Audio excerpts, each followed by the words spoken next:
Nakikipag-ugnayan na ang Department of Information and Communications Technology o DICT sa GCash kaugnay ng nangyaring glitch sa sistema nito na nagdulot ng unauthorized transactions sa ilang customer.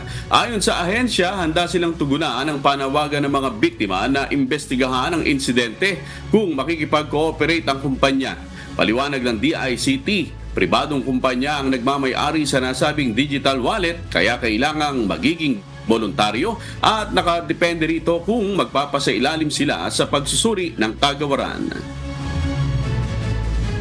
Nagpapanukala ho tayo ng mga batas, lalong-lalo ho na yung Cybersecurity Act, kung saan po magkakaroon ng oversight functions po ang DICT sa private sector with regards to their systems, especially if the business of these private sectors involve the rights of our citizens po.